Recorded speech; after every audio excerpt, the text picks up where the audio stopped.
everyone, and welcome to another episode of the Horn Call Podcast, the official podcast of the International Horn Society. My name is James Bolden, Publications Editor for the IHS, and your host. Today's episode is one that's very special to me, very near and dear to my heart. It is an interview with Douglas Hill, retired Professor Emeritus of Horn from the University of Wisconsin-Madison, where I completed my master's and doctoral degree studying with Doug. I can't say enough nice things about him as a teacher, a mentor, and now as a colleague and close friend, and still a mentor in many ways to me in my professional life. I have so many fond memories of my time in Madison, as do many alums that I've spoken with over the years, some obviously from my time there, but then others from well before and then also well after. So it, in many ways, it's a very special place and continues to be. But enough about that. On to my interview and conversation with Doug. We talked about what he's been doing since retirement, how he's remained musically active and engaged in both composition and horn playing and teaching and doing clinics and that sort of thing. He retired in 2011. We kind of bridged that gap between his retirement and then going into the COVID-19 pandemic. Talked a little bit about his various publications, of which he has many. Two that I would really like to draw your attention to are his books, Collected Thoughts on Teaching and Learning, Creativity, and Horn Performance, as well as Extended Techniques for the Horn. Both are just classics in the literature for every serious horn player, performer, teacher, and otherwise. So I hope you'll check those out. The International Horn Society is very fortunate that Doug has been sending us his compositions for inclusion in the International Horn Society's online music sales library, and you can find those at hornsociety.org. Just follow the links for online music sales. They are available in PDF at a very, very reasonable price. The royalty agreement is such that it makes it very beneficial to both parties, both the IHS and the composer and or arranger of the works that are included there. So be sure to check out not only the OMS Douglas Hill collection, but all of the other compositions found there. Other things we talked about, we talked a little bit about his passion for birds and birding, which I knew during my time at Wisconsin, and he's written some interesting pieces that incorporate elements of that passion into them. So I hope that you enjoy listening to our conversation as much as I enjoyed having it. Some other things to be aware of. As always, keep your sights set on IHS 53, which is coming up in August of 2021. This will be a virtual symposium, but I hope that it has all of the excitement and variety that one would find in a face-to-face symposium. I hope that everyone is well and enjoying hopefully some amount of rest and relaxation this summer.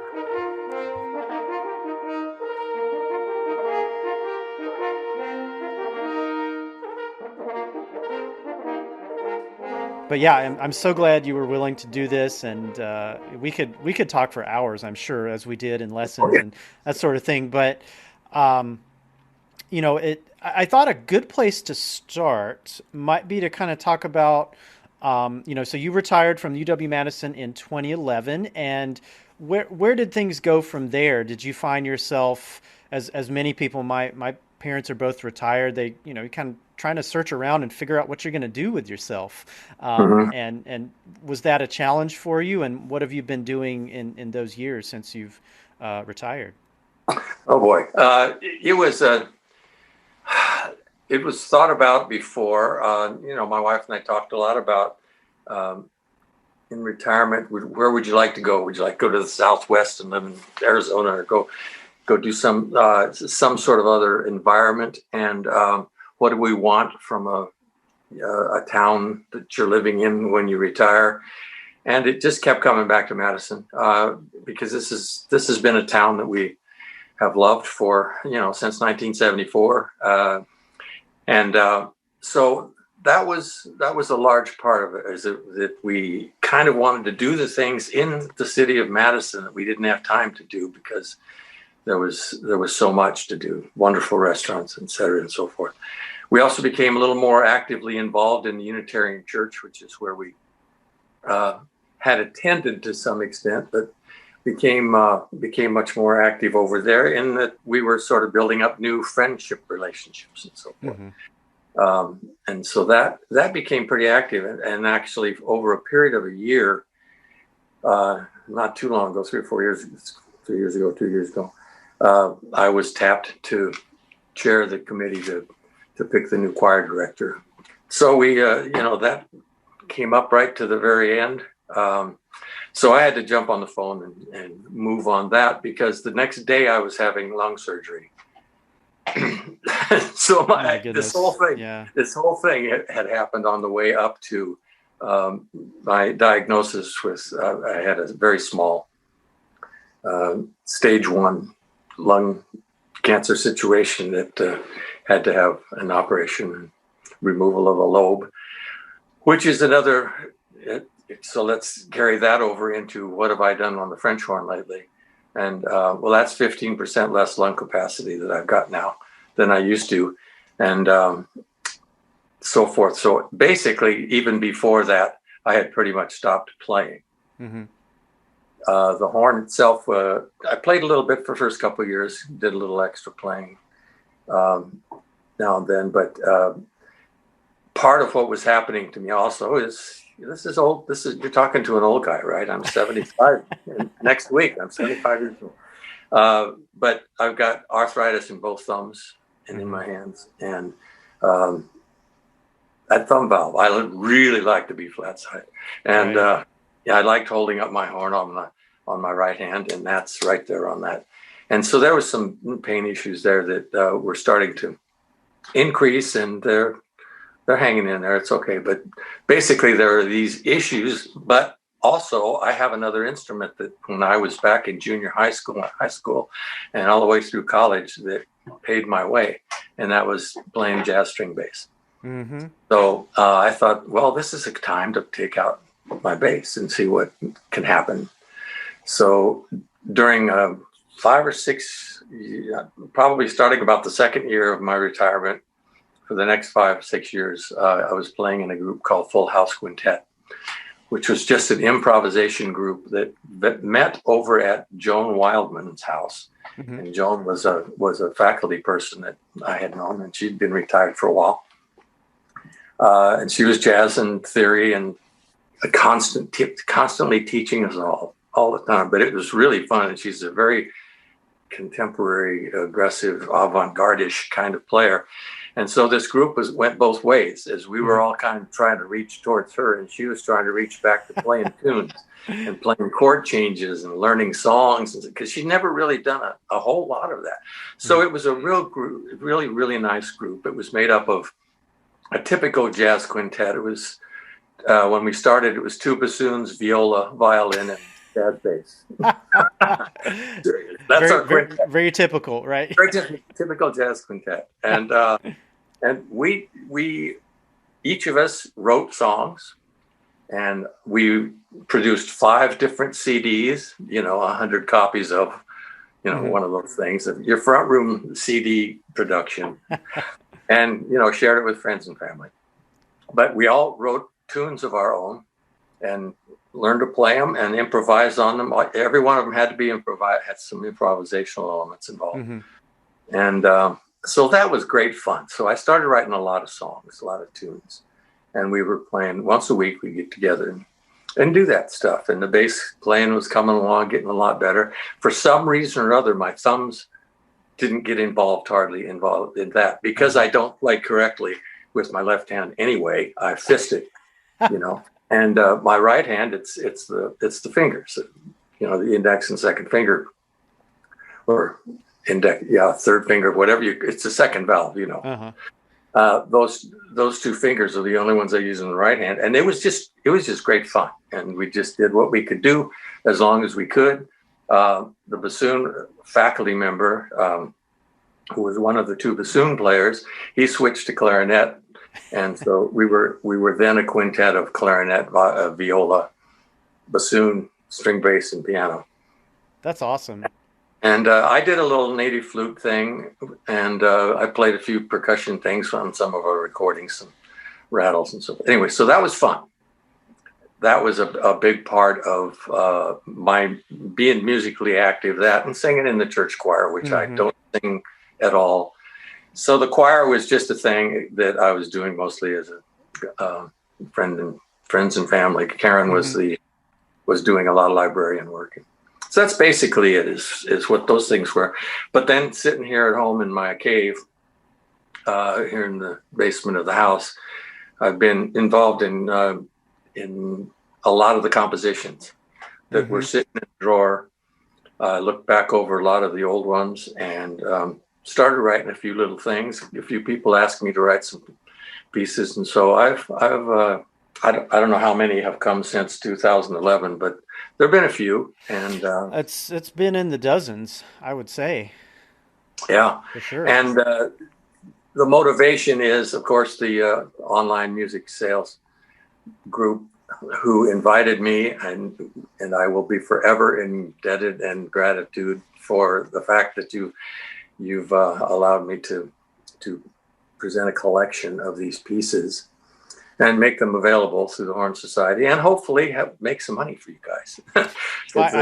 I mean, I can't speak for the whole committee, but I feel like I could represent probably their general thinking about it. This music needs to be out there. I mean, you're prolific. You write well for the horn. You're a known composer and pedagogue and teacher, and there's a whole generation of students now that are coming along that, we want to make sure that they know this music, because it should be part of the repertoire. It is part of the repertoire.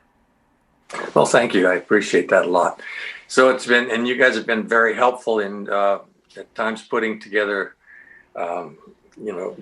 much cleaner editions than my manuscripts, and that's been extremely helpful and appreciated, because now they're out there ready for PDFs that people can read, and they're accurate and that sort of thing. So that's been really, as far as I'm concerned, professionally or in relationship to a linear movement of my career, that's the most important aspect. The other was kind of recreational that I've been explaining up to this point. But right now, really getting back, because even as I was writing music all along, as I look back at it, I didn't think I was that active. But once you look back and see 65, 70 pieces for horn that are sitting out there, that it's been a big part of my life, and it's musically right now, it's probably the most significant part of my life.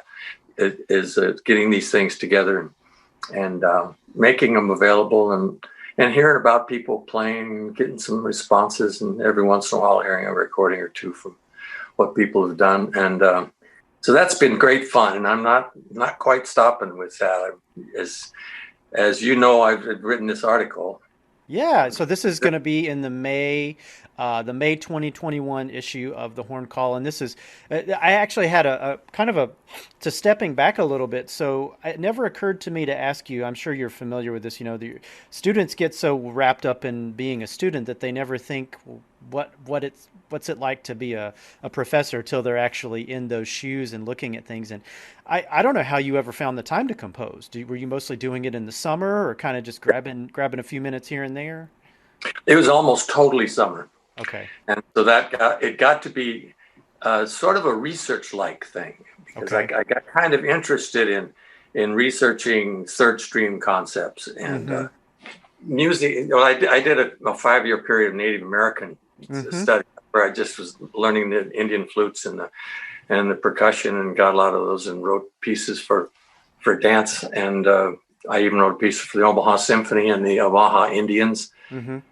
For the Nebraska Sesquicentennial. So there was all kinds of compositions. That was the only piece, that one for the Omaha Symphony, I think, is the only piece I wrote during the school year. And it drove me crazy, because there was their deadline for the commission. And so I tried to do that Christmas break, Thanksgiving, anytime there was a free moment. And that was really difficult. But because basically my pattern was to teach for 9 months, apply for grants if I could, or accepting commissions if I did get a few of those, every once in a while, and I'd set aside a month or two. And then I just, I have to get into a zone if I'm going to write a new piece. I just kind of have to get in the zone and be in that place, be thinking those songs and melodies and rhythms and chords, and keep that going in a flow. I have to get to some place where you talk about that when you're in a creative state of mind where you can just sort of flow and lose track of time and get it done. Some things came really fast, others I had to really work hard at, but that's the case. And it was just always a wonderful challenge experience to do that. But being a professor and being an active performer while you're being a professor is hugely time consuming, because what you invest in your students psychically is enough. I mean, even if you have 6, 7, 8 students, but if you have 15 or 16 students all the time, and some of them are doctoral students, which can be easy, can be a lot more work because of what they're working on, how much you want to invest and relate and deal with each situation. Each person was a whole other set. But what I have found is the most interesting, and I saw this fairly early on with accomplished students of mine who go out and get a teaching position and come back in a couple, 3 years and said, I had no idea how hard that was. Because you can speak to this, and we all have had to go into it. I can talk to you about teaching, and we can talk about theories of teaching and mindsets and so forth, but it's all about who you are in relationship to who that person is, and how you relate, what kind of dedication, and how you invest your empathy, but also your own playing time and your own psyche and creative juices to help others, to be focused on others. So I think it must be extremely hard to be a symphony musician whose basic job, I have been that, but I wasn't for a long period of time, where my basic job was playing principal horn or playing horn in the symphony that rehearses 5 times a week and plays 3 concerts or something like that. And having to keep your own face and chops and mindset going, and then for hours and hours and hours, you're in there empathizing with the problems of all kinds and levels of abilities and inabilities. It's an extremely stressful and a difficult thing.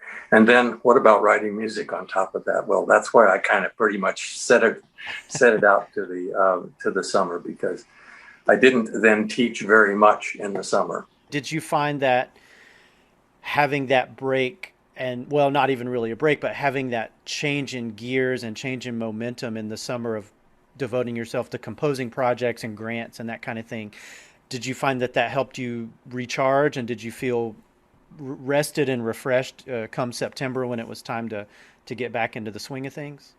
Well, I could say recharged is probably a good word. The rested and refreshed, I'm not sure. It depends on what else is going on in the summers. I mean, we would go on vacations. My daughter was born in '83, and so during those years, the mid '80s and early '90s and so forth, we would, wanted to travel, wanted to do a little bit of this, that, and the other, so that she could grow up and see what life is like out in the beautiful United States. And then she also took trips with her choir down to Japan, Canada, and Brazil. She got to travel. But anyway, as that was going through, that family thing was really important.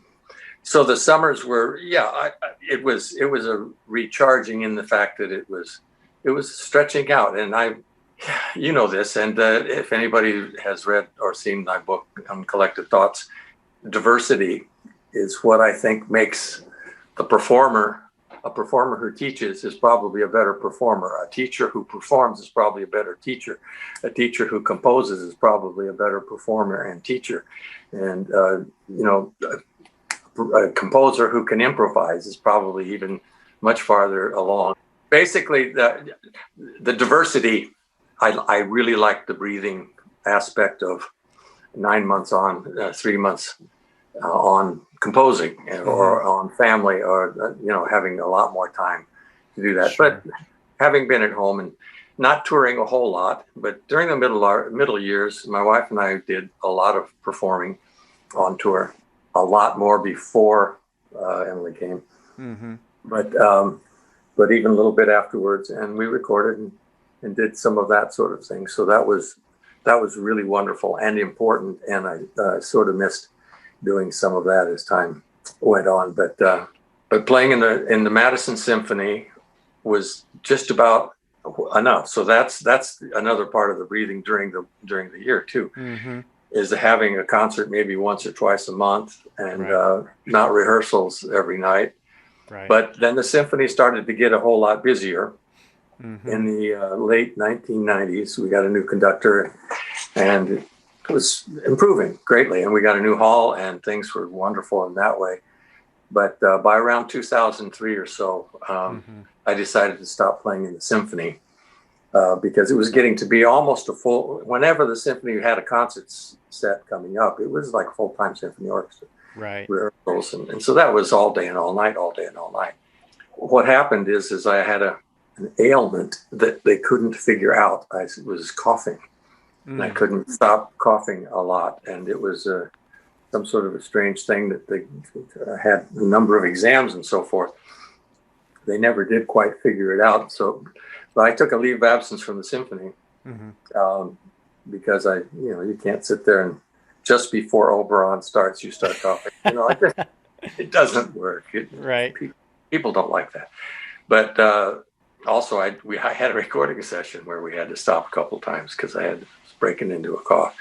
But so I took a year's leave of absence, and the first Saturday of the first concert of the fall of the year that I took off, Karen and I went for a walk up in the Cedar Wildlife Refuge and saw our first wild whooping crane in the sunset at about the moment that the symphony was about to start. And this is the kind of thing we couldn't ever do. We couldn't go out on walks on Saturdays and Sundays because I had the symphony concerts and the rehearsal. It just kind of, the brick across the side of the head said, okay, you've done this for 30 years, principal horn for 30 years in the orchestra, but here I can see a whooping crane in the sunlight and just watch it walk, for a half hour. We just stood there until the sun went down. And that's kind of one of those aha moments where I said, okay, I've taken a year's leave of absence. Maybe that's what I'm going to continue to do. We figured out what the cough was. It was basically allergies. It's been contained ever since. But it's one of those moments, where you make the best decision you can considering the situation. Well, and this was right kind of in the middle of my time at UW-Madison, and this kind of hits on another point that I was gonna talk about and bring up with you, is that I don't think, at least to me and the other students that I knew really well there, it was never a thing of, oh, he's giving up this thing that he shouldn't give up. It was important to me to see my mentors and the people that I idolized making smart decisions about their career and prioritizing one thing over the other because it was the smart thing to do. And I feel like among the many other things that I learned at Wisconsin, watching the faculty, and not just you, but mostly you, but also the other brass faculty, you all seem to have figured out this work-life balance thing to the point where you weren't neurotic and running around, and that starts to affect your students. If the teacher seems like they're just barely hanging on, that can carry over into the studio. You all seemed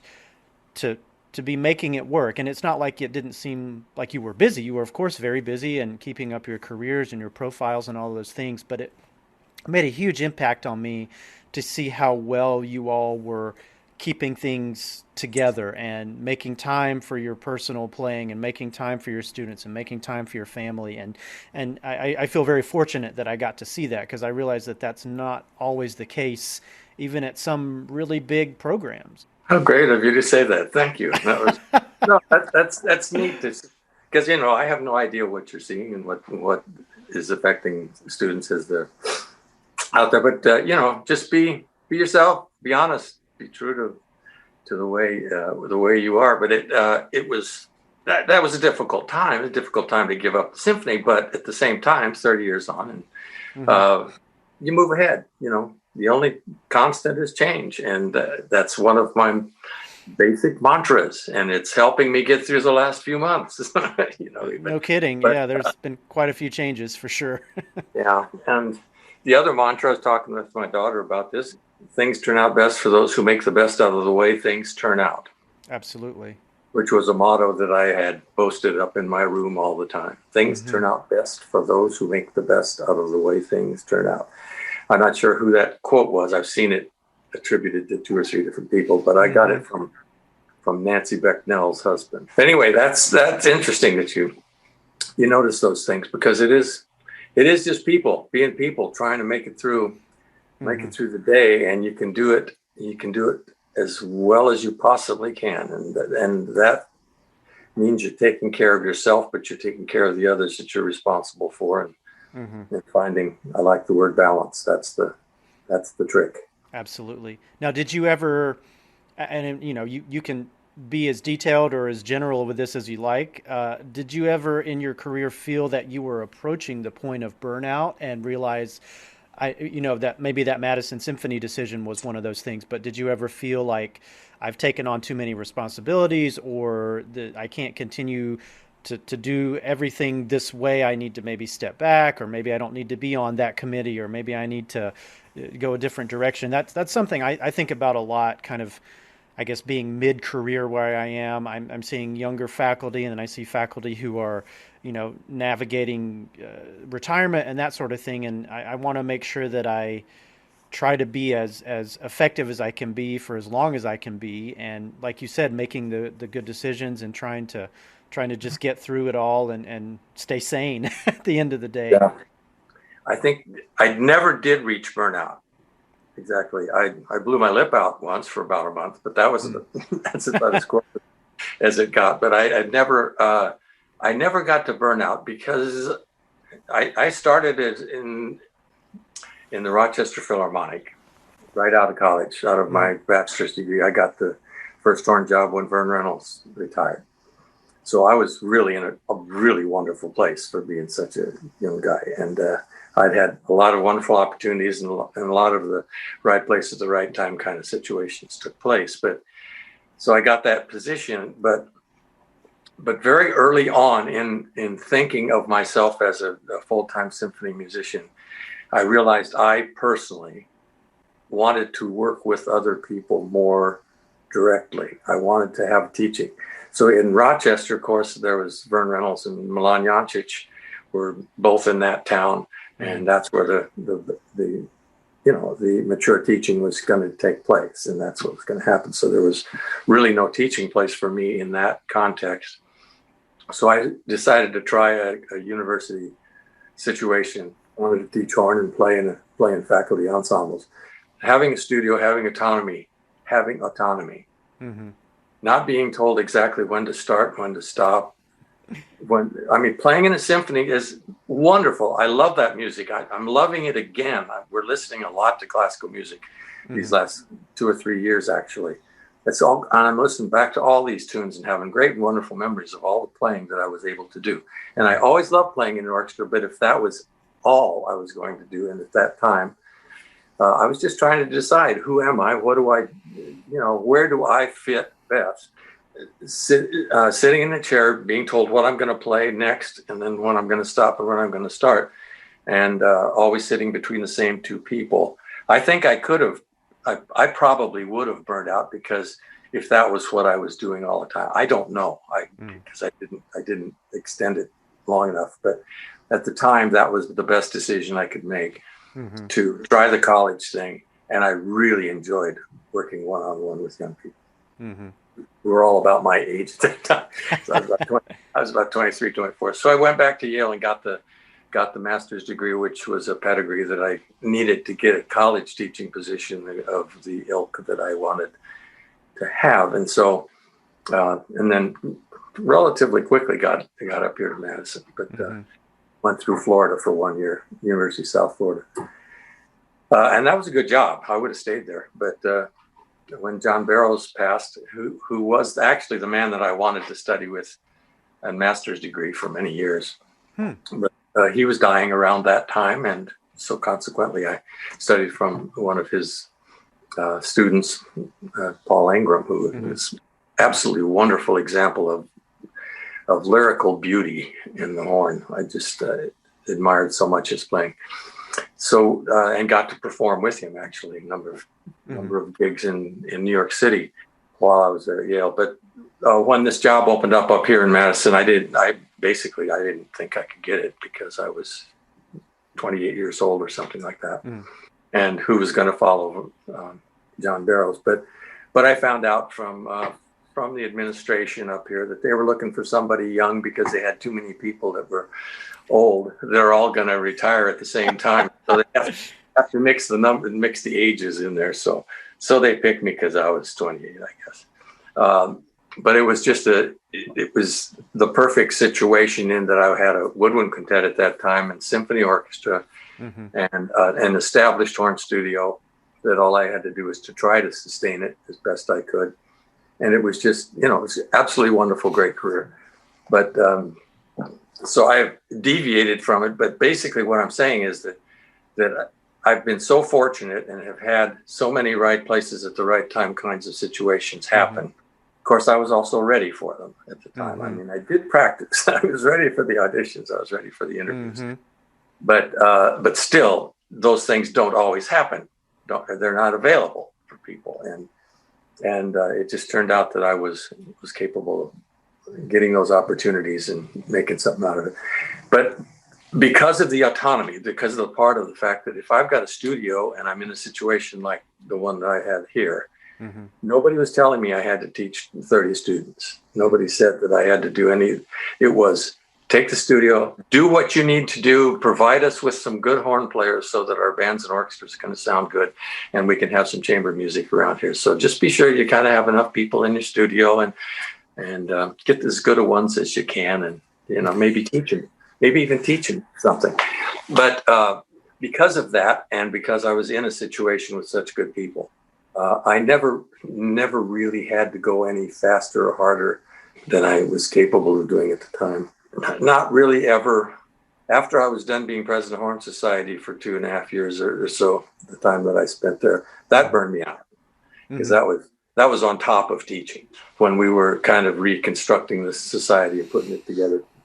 You'll be able to read about that in Jeff Snedeker's book on the Horn Society that'll be coming out, the 50 years of the history of the Horn Society. That's going to be a great book. I've already seen parts of it. Yeah. I'm looking forward to that for sure. Yeah. Yeah. So, but during that period of time, 78, 80s, when we were kind of becoming incorporated, and we did all kinds of things, organizational things that kind of established the groundwork. After all of the wonderful first 7 years or so of the society, things were being sort of put together, but they weren't quite official, quite legal, quite established as a not-for-profit organization, blah blah blah. So that I guess if I had to jump in and say was I ever burnt out, at that point I was. But the beauty of that was that I went to my administration here at the university and said, I'm doing all this stuff. Don't you think that's important for our School of Music that I'm doing all this stuff? And they said, yes, you do not have to be on any committees. Oh, that's fantastic. Yeah. Isn't that beautiful? So I had no committee except the, brass area. So that was wonderful that I got that opportunity. No, that's fantastic. Yeah. It's again, as kind of a model for finding and sustaining a career that's going to enable you to be successful and to flourish, because people are a resource as much as money, right? If you burn through them, they're gone. It's, that's once somebody's burned out, it's hard to get anything out of them anymore till they've had a chance to recover and rebuild. So I think it's in organizations' best interest not to burn out their employees or their faculty or what have you. So, and I really want to give credit in my career teaching here at the UW to Nancy Becknell. She retired in 93. But in 1974, I came to there, and she was there as a part-time teacher. She and her husband, Art Becknell, who was on the piano faculty, he was full-time. But she was a part-time horn, and then she played at that time in the brass quintet, and I played in the woodwind quintet. Mm-hmm. So we had 2 faculty quintets, and she was teaching, a third time, something like that, 6, 7 students, which was wonderful. That helped us have a nice big studio. Mm-hmm. And I didn't have to teach a whole ton of a lot. But the beauty of that was that of any and every situation I've ever seen in a teaching context where there's 2 people that are teaching, never once have I seen anything so beautiful as Nancy Becknell as a colleague, because it was just perfect. My concern when I first came was that very thing. Am I going to be teaching with somebody else? I wanted my students to take lessons from Nan, and Nan wanted her students to take lessons from me, and then anybody else who wanted to give. Because this is about the student finding their way. And there's all different personalities and all different inputs and effective ways of teaching. But I do want to I want to mention that in this case, because it was a dream to have a friend like that, a colleague like that, a dear family friend to all of us. Mm-hmm. And she was just absolutely amazing. Some people might recognize the name Steve Becknell, mm-hmm. who is one of the primary players out in Hollywood. It was one of their kids. And mm-hmm. he started with lessons with me in high school and in college, and he was hilarious and an absolutely wonderful colleague, a wonderful student to have, and then an amazing friend still. Yeah. But he was a part of that Becknell family that I just love to think about and give praise, because that was a dream to be able to teach 1.5 horn teachers. And part of the reason nobody had 1.5 trumpet teachers or 1.5 clarinet teachers here, but it was Nan Becknell. Uh-huh. That was the whole thing. Right. It wasn't because they wanted to support the horn studio any more than they wanted to support any other studio. It was because when you have a person of that caliber that you can have as a colleague, they stay, they work. She was a major, major contributor and perfect colleague. And so I had that joy. So maybe that's part of the reason I wouldn't have mm-hmm. burned out either, because I got to teach with her for all those years. Well, that's fantastic. Yeah, I was very fortunate. I inherited some of the music that she donated to your studio. I remember one day, I think we got an email that said, Nan Becknell has donated several boxes of music. Anybody that wants it. I think you gave the doctoral students maybe first dibs, and we came up and picked it over, and then the master students and undergrads and stuff. But yeah, I've got a few editions of things with her signature, either her signature or John Barrow's signature. The Reinberger sonata I have has got John Barrow's signature on it, which is kind of cool. Yeah, Nan must have inherited it from him, and then it came through her. She taught with him too for quite a while. And that's very cool. I hadn't remembered that. Yeah, those are good times, and that was for sure on her part. Yeah. Well, Doug, I don't want to keep you too long here, but there were 2 things I wanted to ask you about. I guess we should come back around to this article that you've written about unaccompanied horn repertoire. So you'd been exploring this as the pandemic has basically shut down a lot of obviously large ensemble music making and even some chamber music to some extent. So that's opened up the possibility for a lot more of solo playing and particularly unaccompanied playing, right? Yeah, absolutely. And it's that's what I started thinking about. If I was still playing, what would I be playing? Well, obviously I wouldn't be playing with quintets, and not like people aren't able to get together. Mm-hmm. So you're by yourself in your houses. All these students and so forth. So, but also I happen to, and I mentioned this in the article quite a bit, I've had a love affair with unaccompanied music anyway, because there is some good stuff out there. There was not a lot for a while, but now, as I noticed, just a couple of years ago, this book was published. Mm-hmm. I'm sure you have it. It's called Solo Horn Repertoire, Guide to the Solo Horn Repertoire, Linda Dimpf and Richard Serafinoff. And in there's 101 pages of unaccompanied horn solos. Mm-hmm. Tons of pieces that I had no idea were in there. But as I started writing the article, that's what it was. But at the time, when I was in the 1980s, I would do a recital It was all unaccompanied. Mm-hmm. And I explained that in the article, what the pieces were, and the ways that I was, some suggestions of how I made it more interesting with bell direction and changing timbres, and certainly contrasting the pieces and the styles of pieces. And even to the point of playing a Chinese melody that was written by this Chinese fellow that I had met when I was over there. And I tried to sound like an erhu.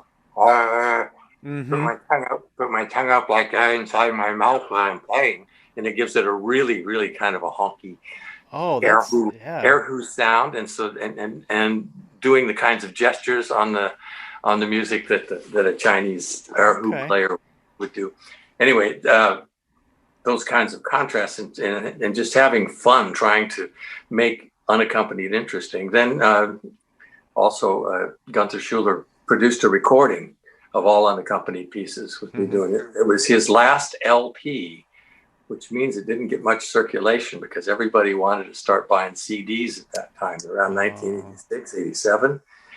What I put in there was a Vern Reynolds elegy that he wrote for me, and my jazz set for solo horn, all 4 movements of that, and an Avram David piece, all 12-tone, very heady piece, very interesting. The Apostel.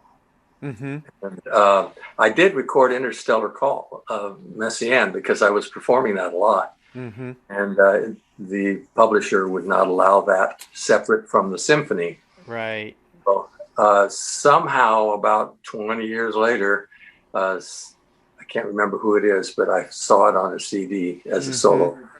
He composed it as a solo piece. Originally, yeah. I mean, everybody knows that came first, and then came the symphony. But anyway, these unaccompanied pieces were all terribly important and interesting to me. And so along the way, I was writing. And the extended techniques book that I did in the early 80s prompted an awful lot of this, because that language of all the sounds that the horn could make that are so interesting and colorful, I wanted to document them in that book. And so during that time, I wrote the jazz soliloquies and the jazz set for solo horn around those times, which were both unaccompanied. And so many of these colors and sounds and gestures and notational ideas are much more prevalent in jazz than they even are in classical music, but they are in classical music as well, vibrato types of vibratos and glissandi, all the different types of glissandi and so forth. So that I was real active in that space at that time. So I got started kind of writing those kinds of pieces, and then I just kept going. And my compositional output is everything from very simple melodies like a folk song. The Americana Variations is based on an original folk song. How can it be an original folk song? Well, it's of the style of a period of time when people were writing that way. And then I did the theme variation. So that was one of them when this pandemic thing came up, that I thought, well, here's this quartet that I wrote, Americana Variations. And it's basically a melodic piece that's been harmonized for 4 horns. So let's just deal with the melodic material and create a theme variations on Americana.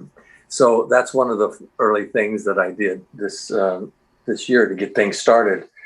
And then I was also just thinking, wouldn't it be fun just to, if you have a birthday with somebody over a Zoom, you can play your horn, play happy birthday. So I got to thinking back a few years ago, I wrote out an unaccompanied version of Ode to Joy for celebration of a naming of a department. And so anyway, it's a long story.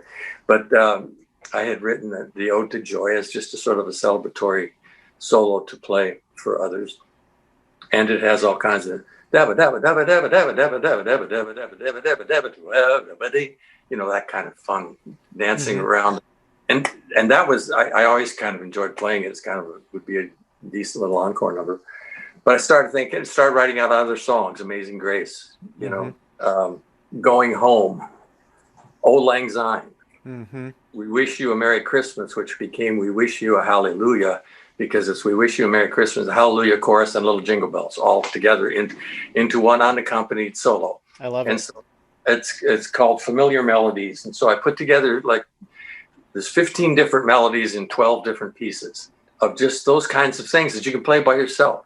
And like Danny Boy, for the various kinds of things that could be fun. Also, Old Man River, I like that. I wrote that down. There's a nice big solo low horn kind of thing. And then the craziest thing that I did is I was looking through some of the poetry that I had written years and years ago. These weren't really exactly poems. They're just sort of observations about birds in our backyard. Uh-huh. And what am I doing? I'm here looking out my window at the birds. It's one of my projects every day is to make sure that the feeders are up and that the heated swimming pool is ready for the birds out front. So, I mean, we love birds and we have forever. And so I decided looking at this poem thing, decided to write Yardbirds, which is a new one that just got published. And but what it is it's got this poem and Yardbirds. The other thing I like is jazz, in case you hadn't noticed. And Charlie Parker, his nickname is Bird. Yep. Okay. And Charlie Parker has a couple of tunes. One's called Yardbird Suite, and the other one's called Ornithology. And so I took little snippets of those two pieces, and those were the germs that started the tunes that stop and you say a thing, and then you play again, and then you stop and play. So you're playing along, dancing through some of these tunes, and all of a sudden you say constant raucous, multimetric, constant raucous, that kind of a thing. And it's about the crows, the crow patrol, who are out there making this constant raucous, chasing down the raptors and, making a music all their own. And so the piece is kind of fun. It's an attempt of playing and narrating from your horn by yourself. And so that's one of the projects that I've done in the last few months. And then Haiku Readings is the other one, which is going back to a lot of extended techniques because I've chosen 7 haiku by a friend of mine who gave me permission to use them in a piece. Each of them is just a moment. A chrysalis trembles, or the way a heron's leg moves in the water. However the haiku goes. And each of these pieces is to be read by the player, and then the piece is played. It's not they're not inside each other, but it's again a poetry relationship thing. That's fantastic. Yeah, those are the most recent things that I've done for the unaccompanied thing, and so I'm just kind of trying to spread out my head a little bit and enjoy a few things. And then I put together a brass quartet, by the way. So that's an older piece. That's a piece that was premiered back when I was in college, undergrad. And I looked at a few of these old ones. I like some of them. Some of them I don't. The one I'm looking at right now, I'm practically changing everything, including the instruments. But it's stimulating some ideas, and so that's kind of where I'm going with this. Well, we're very lucky that you were. I mean, I think you kind of have the opposite view of us. We're not doing you a favor, though. I think you're doing us the favor, the IHS, by making these new and older compositions available on the online music sales, because you could be publishing these through some big publisher, and I think anybody out there that's looking for music to play during this time should go check out the online music sales. I go there every couple of days and just, check out what's in there. There's always stuff that I've missed. I get the benefit of seeing new things that come through, but there were things that were added before I became a part of the committee. So, students and anybody that's looking for fun stuff to play, for sure, get out there and check out the library. Yeah, it's a great idea. But, well, Doug, thank you so much for taking some time out of your retirement to talk to me today. This is my pleasure. I thought a good way to kind of wrap things up and kind of bring things full circle is if you have a few thoughts you might want to share with folks about the International Horn Society, people that are maybe aware of the organization but haven't decided to join yet. There's a lot of things we could be spending our time and our money doing at this point, especially with all of the challenges that are going on in the world. But, you're like me. I'm sure we we value the International Horn Society and what it does as an organization. So if there's any thoughts you want to share on that, I'd love to hear them. That's a whole other hour and a half. But I know the young people think, yeah, don't tell me about what it was like in the olden times. But not until the Horn Society came through, which was pretty much at the end of my undergraduate studies, the end of the 60s. I was at Indiana University and graduated from there, and then went to Rochester, as I mentioned. And then there was the first Horn Society meeting. I didn't get to go to that, but I think I was at the second and third one that were down in Florida. And going there, I was able to actually see and meet and hear, Barry Tuckwell, blah, blah, blah. I can go down the list, all of the and Chambers and Farkas and Jones and Wendell Haas. However would I have met Wendell Haas or Carl Geyer or, all these famous names from 3 or 4 generations back. These are the heroes. These are the people. There was never, ever a way of doing that. As far as I knew, there were 3 or 4 people who recorded horn, and those are the records I owned, and those are the ones that I listened to, and Dennis Brain, Herman Bauman, Barry Tuckwell, a couple other guys. What the society has done is you put all of these horn players together and let them enjoy each other. Okay? And that's kind of what this is all about, is there's like-minded people coming together, enjoying each other, but also realizing that to make this really work and to make this really reach out beyond, at that particular time, which was the late 60s, early 70s, they didn't have all of this ability to communicate. But to then get the society together, to get a magazine, and then workshops once a year. And most of them were in the United States for a while, and then wisely we started going over to other countries and really started reaching out and meeting like minds and hearing and getting to know all these people that are doing and making so much work. And the thing that happens is there's a certain homogenization that took place within horn playing. Horn players were more different from each other in the various countries back in the 50s, 60s, 70s. Than they are now. They're because everybody kind of knows everything. Now, how did that ever happen? Well, because of the International Horn Society. And that, I think, is a good thing. So you can play the way you want to play.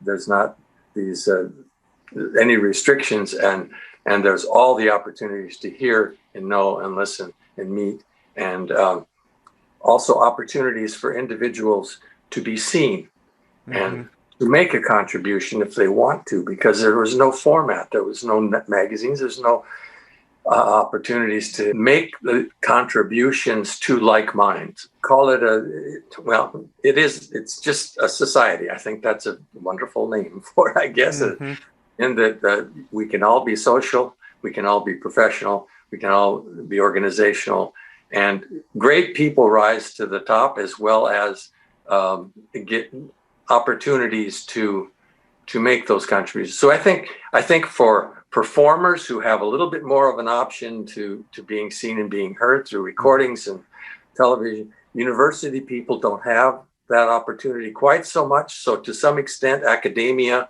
has driven the Horn Society to experience and appreciate the professional level players, the soloists, and a number of those people have also been quite actively involved. But to some extent, it's like taking anybody who loves the horn can become a part of a society of like minds that get to share and share the love, share the excitement, share the passion for this crazy difficult instrument that sounds so good. And there's been so much good music written for it. It's being made available. It's being made obvious. It's being made possible to expand. Now, where it's going from here is like, where's education going from here? This is not just the pandemic, but the technology and all that's possible and available. The rock and roll jazz horn players that you can see all over, YouTube right now, none of that was ever there. None of it would ever have happened if there wasn't an outlet. The closest thing was Arkady Shilploper. He's the first thing to kind of come up through here and start pushing the electronics and start getting but he's pulled not from Russia, for crying out loud, now Germany. And but now there are just so many people. I'm amazed at how few of the active horn players I know, because there are so many of them, where it used to be quite the other. And this is because, largely because of the International Horn Society. So I'm a flag waver. I'll lead the parade if there is one, but definitely I applaud. And it's been so exciting to watch all the people rise to the top that have and are doing what they're doing. What more can you say? I guess the next thing is a network, right? We're going to have to create its own network. Well, Doug, thank you again. And it's been a real pleasure catching up with you today. It's always good to talk to you, James.